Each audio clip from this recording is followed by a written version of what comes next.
Hello, lovelies. Moon Priestess here, back in Mexico. It's been a long time, right? I don't know. It's been like so tiring. But here I am with another comparison. Yay! Which I think many of you will recognize. So I've been waiting to compare these two decks like, I don't know, forever. No, less than a year, I guess. So here I have the Margarete Petersen Tarot, yes. And on the other side, the Japaridze or Japari or however you want to call it, since it's French and it's hard to pronounce.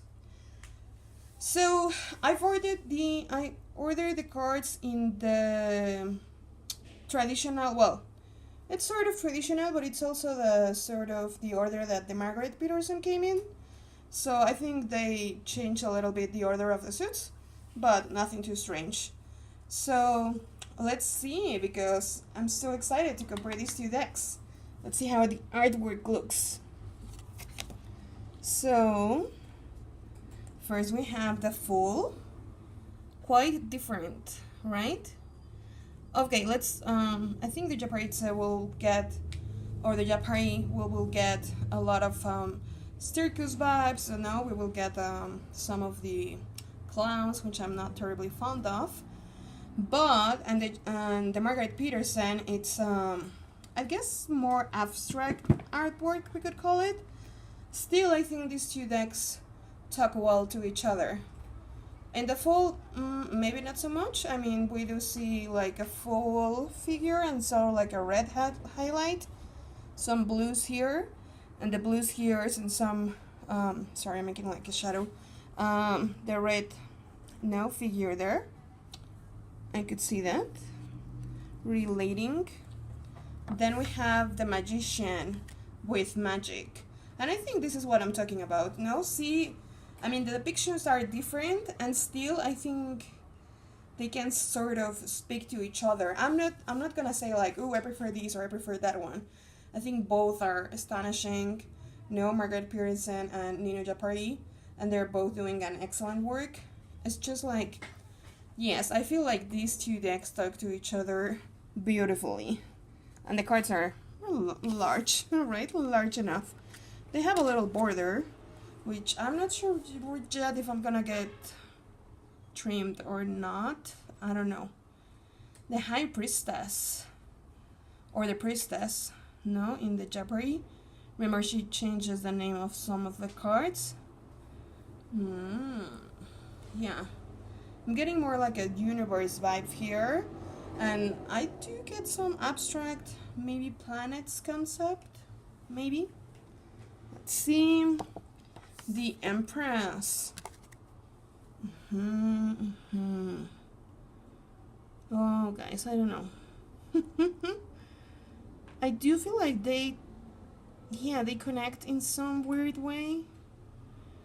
I know the art is not the same, but like you can see, these figures here, like circles or portals, and then this huge one here, right? And sort of the same sphere, circular figure, and then you have like more of those surrounding both pictures. Very, very interesting. Then we have the card here that a lot of people don't like, which is War. No, because Nino decided to change this to War. Well, I'm actually not sure if Nino or the other guy that works with her to create the guidebook who decided to change this to War. I mean, they probably did, no, because she did the picture. I don't know. And then here in the Emperor, we have like a red square, powerful mixture.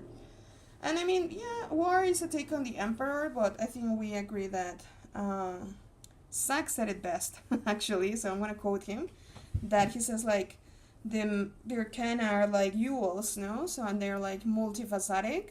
So if you concentrate in just one of the facets, then you're missing the rest of them. So I think that's beautiful put. Thank you, Zach. So yeah, I think that limits it. And it's also like a very grayish card. I don't know. The Hierophant. It's almost like a bat, no? Like The Japari has bats across the deck. I'm not sure how I feel about the bats. Definitely a powerful figure on the Margarete Petersen. A little obscure. I think a little obscure, both of them. No, an interesting take. Like, some male figures are not wildly loved. Then we have Love or the Lovers. Okay, Love in with Ninos, maybe a little too literal, no, with the heart and sort of like rainbow feeling. And then the Lovers with Petersen, I feel more like these two energies sort of blending together, you know, like melting into one. Love it. Oh, I love it. Love it, guys. I waited so long. The Chariot.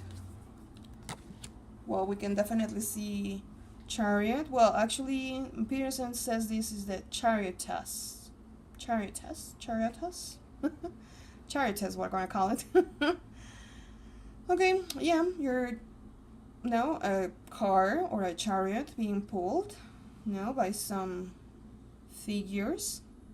Here the figures are not so explicit. Here we can see, the black and the white, which is very common to have the two columns representations there.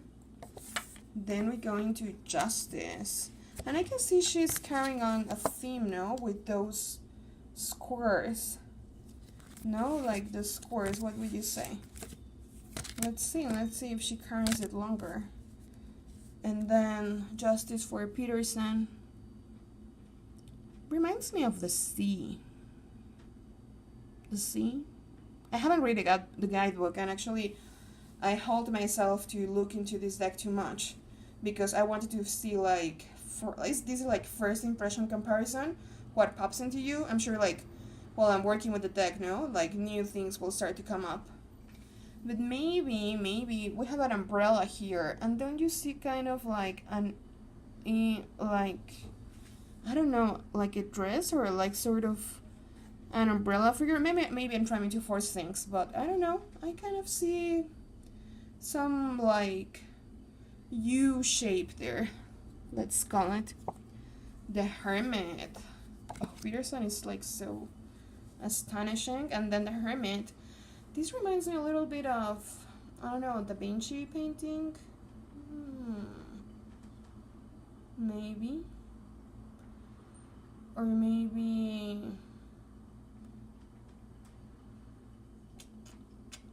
I don't know. Yeah.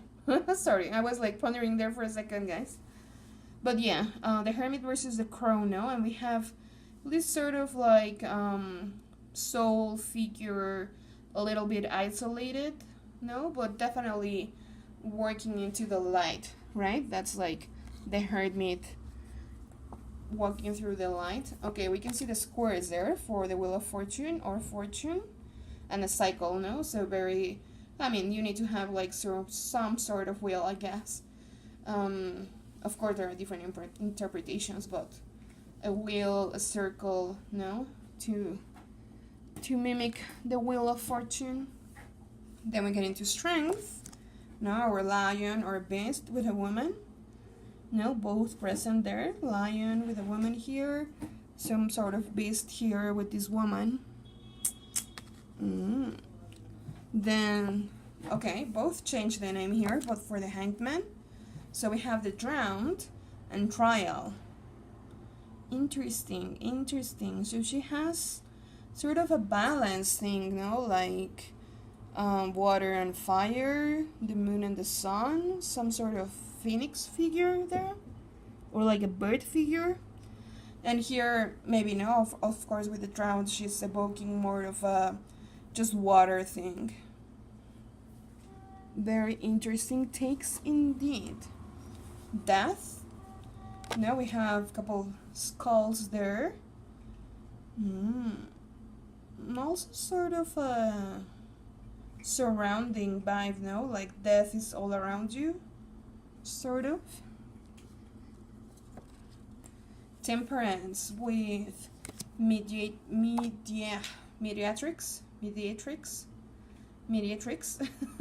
Sorry, guys. Some of these new words I'm mediatrix. right? Mediatrix, I'm gonna call it.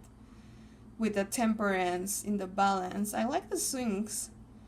Yeah, not your typical card. Well, you can see sort of like she's pouring water here, but she's receiving from the other side.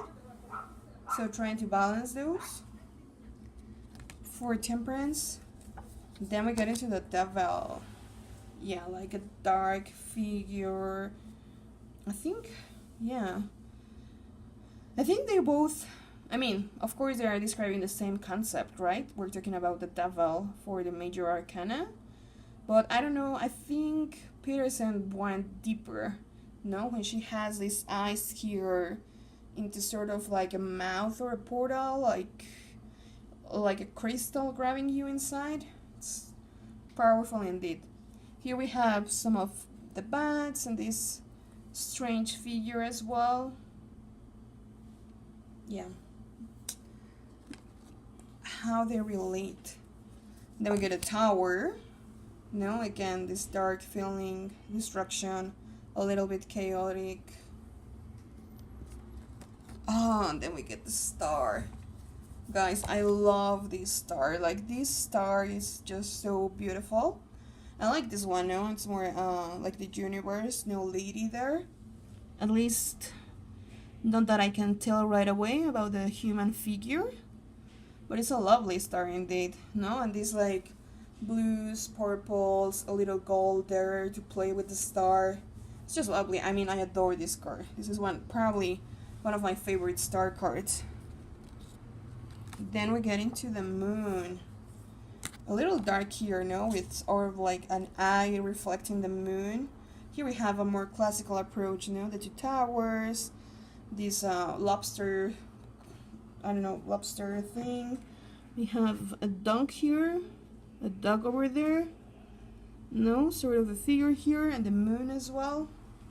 So a little bit more traditional, and the other one it's a little bit strange. Then we get into the sun, the bright sun, right, with the golds, the yellows, the oranges. But still funny, you know, how she includes the bat here, which was present in the tower and some of the darker cards. So interesting that she depicts that maybe the sun overcoming this darkness. And here we can see some of the darkness as well. No, but the sun shining through it. Then we get judgment or renewal. And here you can see like birds, like the birds of judgment, or sort of like vultures maybe. And here you can see some sort of cycle being caught, no? Some accents there. Much abstract, but still, no? Like they have this, I don't know, like the sky opens, no? The heaven open, and then it's like judgment coming, no? To see what's what. And then we get into the world. Gorgeous cards, both of them. You know, like just, I think the world is a very powerful card, and how the artist interpreted, like this is your world, no? This is like this wholeness, this is that fulfillment, no? So I like the take, no? She has more of a balance with blues and a little red here, and she has more colors there, just like, I guess representing like diversity. I like that approach, no? Like full of colors and textures and figures. Now we get into the aces. See what I mean, that they talk to each other? So they both depict, no, a geometric figure, a diamond versus a rectangle, squarish rectangle, but both like containing this fire. So I definitely think they speak very, very well to each other, no, in their own perception, but they are like in sync, no, like they are like, I think of them like two friends that run into each other and have so many things in common, sort of like that, if it makes sense. Then the two of fire, no, and again we have like sort of a figure looking into the fire. No, much orange, no, and fiery with Petersen, but we can also see that fire, no, the heel up here. Then we get the Three of Fire, the Three of Wands. Okay, maybe not so relatable. I do think Margarete Petersen, she's more consistent with hers, and she's going into, I guess, more like fire, how you see it, like highlighting it with other elements. Then we get the Four of Fire, or Four of Flames. So your Four of Wands. You know, that little celebration, very clear on the Japari. Not so clear like a celebration. It gives me kind of like a water desert, if that makes sense, a water desert. But that's how I feel, like an ocean in red, like a dry ocean or like a hot ocean. Interesting. Then the Five of Fire, you know, a little conflict there with the Five of Wands.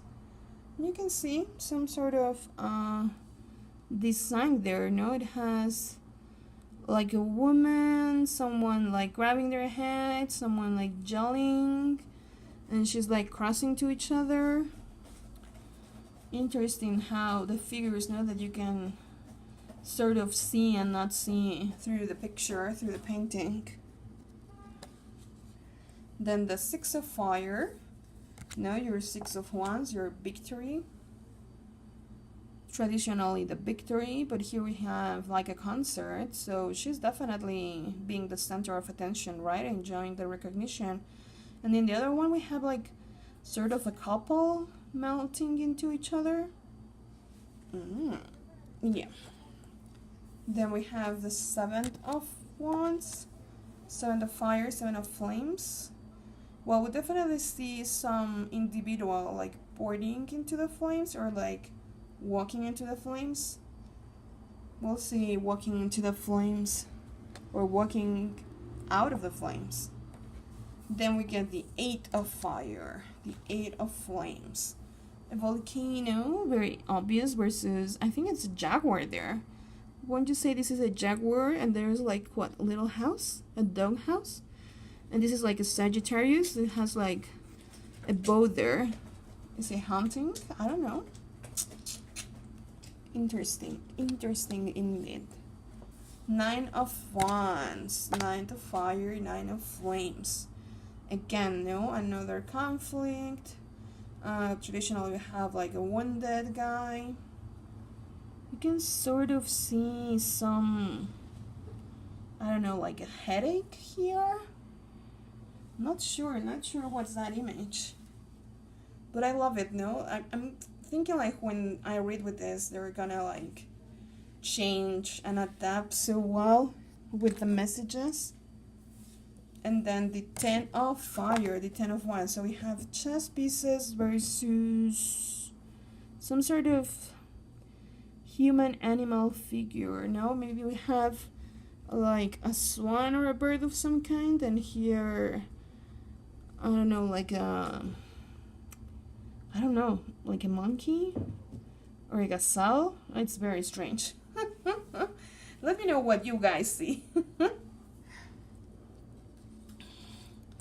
Then we get into, oh, okay, I think the court cards are a little different. We'll see. So she has the Jester of Fire, which are the clowns that I don't like, and she has Mother. So I probably, I don't know, mother, father, okay, daughter and son. Okay, so this is how she, this is brand like new, open. So I'm gonna change the order, right? So we'll have the sun with the page. Very abstract. Then we have the Stranger of Fire with the Daughter of Flames. And I think these two talk to each other so well. No, like this mask floating into sort of like a circle, strange dance. No, like also like the form here, the form here. No, they are sort of like going to the same place, but not.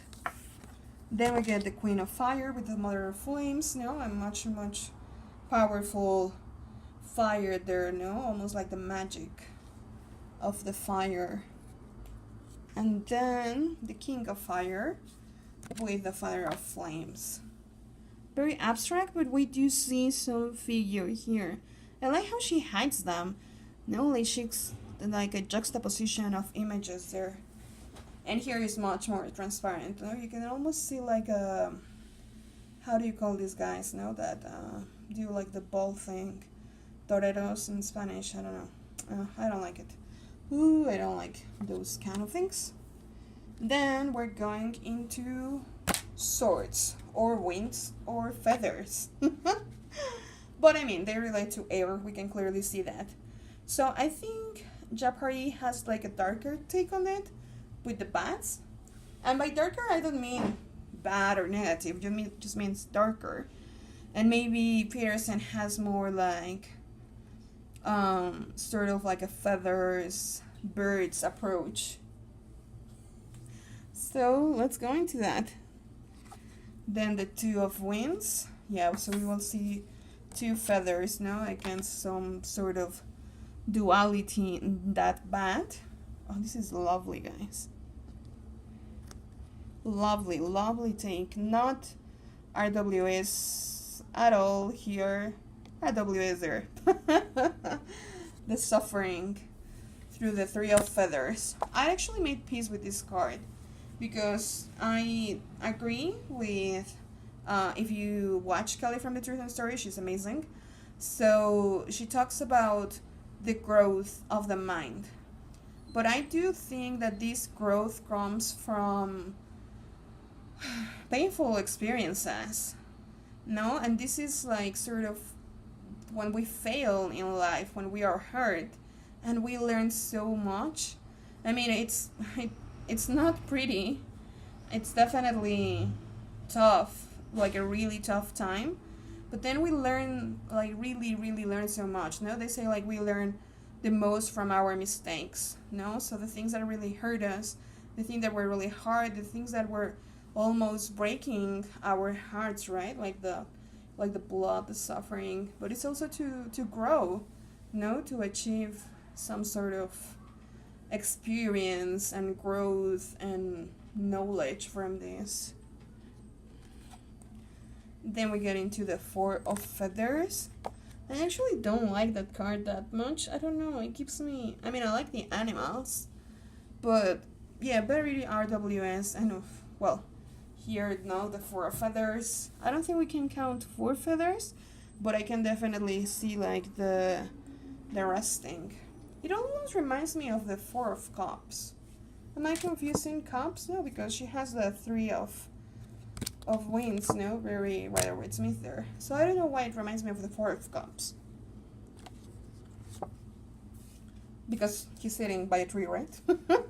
Sorry.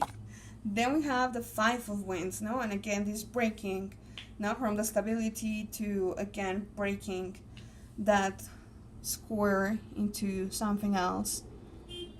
So the Five of Winds, the Five of Feathers. We have some sort of strange figures there, no? Like breaking the feather and a little blood comes out. And here we have some sort of guys traveling through some path.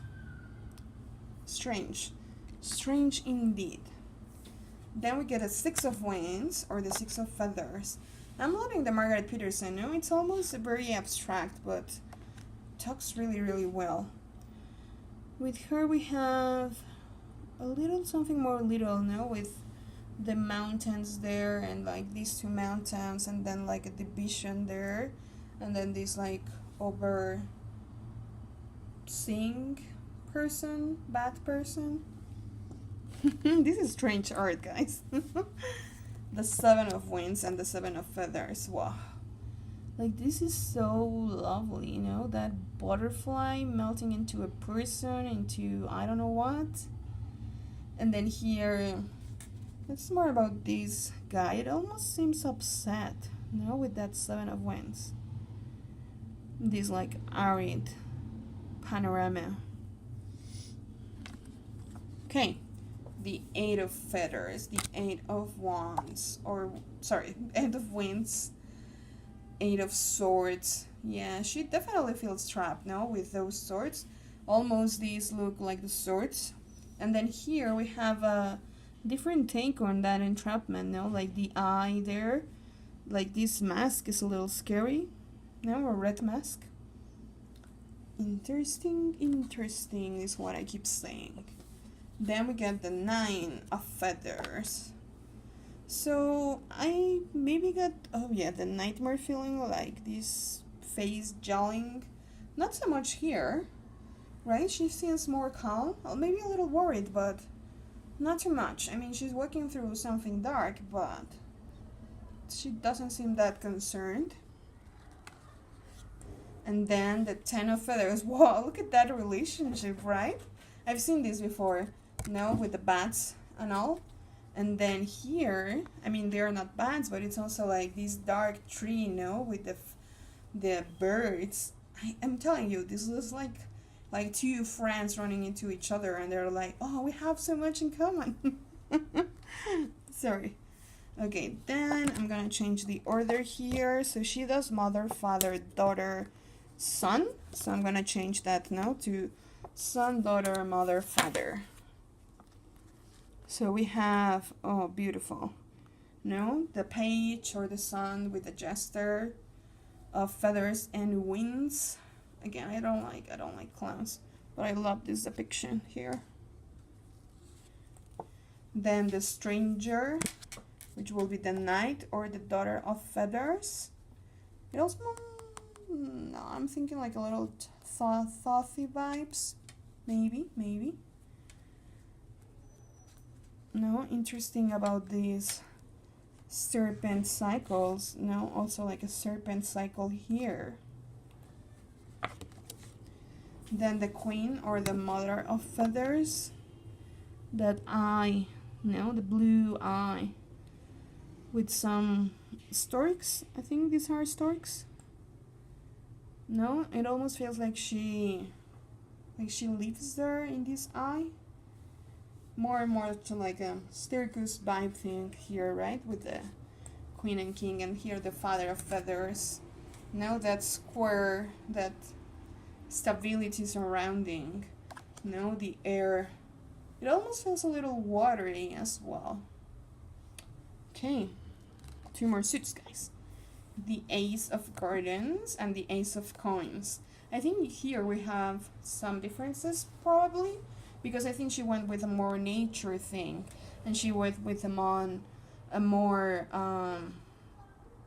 richness, or like in the sense of the coin, right? In the sense of gold and abundance. Okay, the 2 of gardens, the 2 of coins. Oh yes, okay, definitely thought. With this spiral there. Yeah, that's definitely thought. I wasn't aware like Margarete Petersen had thought influences. Maybe I should do another comparison, right? Let me know if you want to see Margarete Petersen against the thought. Not sure I've seen that association before. I need to double check. No, I mean, definitely the Jeopardy is more Rider-Waite-Smith. So we have that balance. Of course, the Rider-Waite-Smith also relates to thought, but sort of like in a similar and different way, because they both reflect balance, but he's reflecting balance in sort of like the Ouroboros infinity take, and this balance is more literal, like a person balancing objects there. So the 3 of coins, the 3 of gardens, the 3 of pentacles. It almost looks like a foot, right? A foot? Yeah, a footprint. And then he's depicting a woman. Interesting for the 3 of coins, which usually claims like recognition or like reaching out to people. Interesting. Okay, the 4 of coins, the 4 of gardens, like some manipulation there. And here it's much more abstract. I'm loving the colors, like the golds and the greens. So beautiful. Like any of these paintings, it's astonishing. Then the 5 of gardens. Very Rider-Waite-Smith, like sort of like this bad feeling, bad moment, loneliness, you know, sort of like homeless, a homeless feeling. And this is much more abstract, you know, with this face in there, a little chaos there. Then the Six of Coins, right? And it's like receiving or giving. We have the two hands there. Yeah, guys, I'm definitely gonna do a think. Well, let me know. You guys let me know. Put some comments if you want to see a Petersen thought comparison. I think it will be very, very lovely. The Seven of Gardens, the Seven of Coins. And here we can see more nature now. With the flowers and also flowers here. No? And sort of like growth and patience.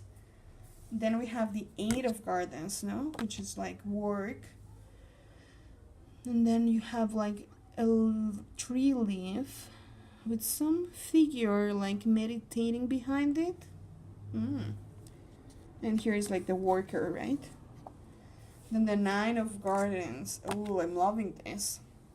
She's so beautiful now, surrounded by that nature in this like reddish with sparkles of blues. And here we have something more gold, you know, in that sphere cycle.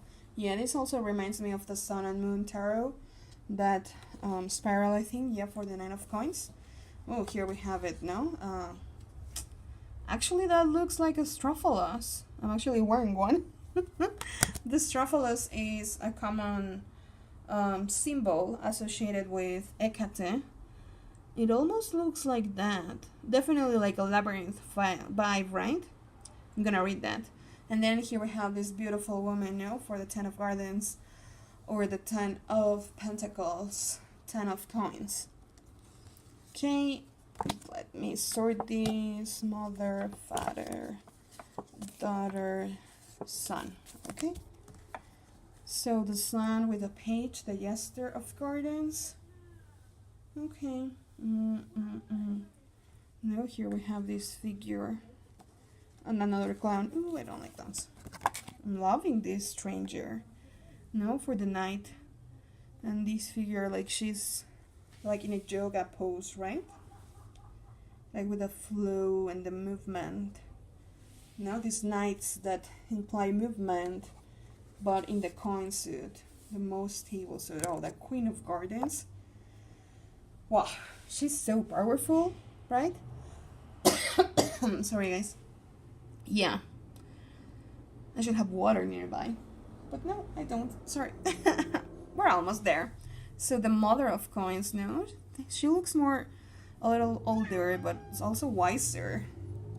Yeah, even the gun is like, are you not gonna have water? No, I'm gonna carry through. One more suit. And the King of Gardens, so the Father of Coins.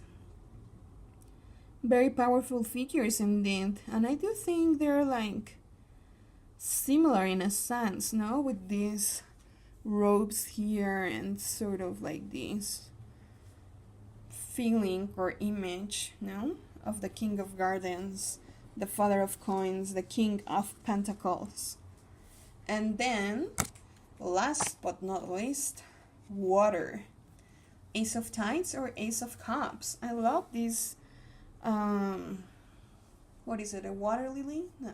Yeah, like a water lily. Or like the lotus flower. Sort of in between, no? Like a water lily and the lotus. And this relates now with her other aces. Two of Cups. I'm loving the wolves. And here we have these two figures talking to each other. Or like looking or gazing into each other. Oh, the Three of Tides. Love the horses. So joyful. No, here we also have some figures like sort of in some sort of celebration. The Four of Cups. Now some water. There we have the boat. We have water here. Oh, this feels like so rich and deep. Then the Five of Cups. No, I mean no broken cups.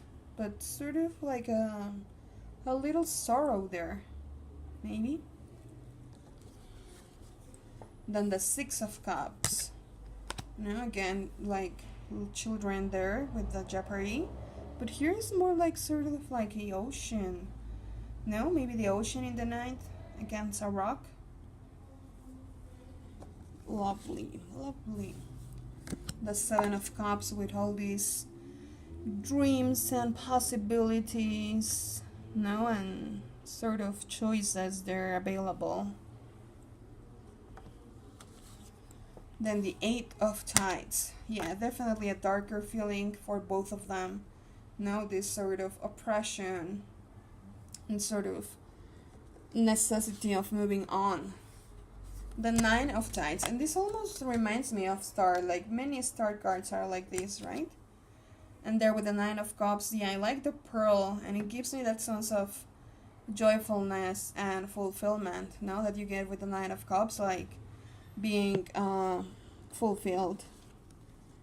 And then the Ten of Cups, beautiful, beautiful panoramas there, scenery there, beautiful scenes there. I'm not even sure how to call them. But they definitely transport you into another world, where you have this abundance and your emotions are like all of them are there and they're in sync. Lovely. And then for the final chords, so yeah, here we have it. So the Sun of Cups with the Jester of Tides for our Page of Cups or water. Yep, I again don't like the clowns. Oh, I love this stranger, but that stranger, that Knight of Cups, I love it. Love it. I don't know if it's like a frog creature, siren thing. And again we see like this figure like in an ocean richness feel. Then we get the Queen of Tides with the Mother of Tides. Sort of feels like a goddess in the sea here. Again more with the circus vibe for the Japari. And then the King of Tides and the Father of Cups reminds me of, I guess a Buddha figure, and that king is very, very powerful. Like, I don't know, it feels like an upside, what's the word I'm looking for? Cascade? Like an upside cascade, like a fall. And he's like reaching out into it. Gives me that sort of vibe. And he's like so powerful, in like perfect balance on your emotions. So we had the Petersen and the Japari. So what do you guys think? Like doing a reading with both of them or helping each other? I don't know. I think they relate very, very well. I think they are like best friends. Well, I'm not sure best friends, but definitely like friends with a lot of common ground, and they really, really relate to each other. So I hope you like this. It was a little long, so let me know. Again, like I love comparisons, so I'm probably gonna try to do as much comparisons as I can. And hopefully I'll see you soon, guys. He says see you soon. Bye.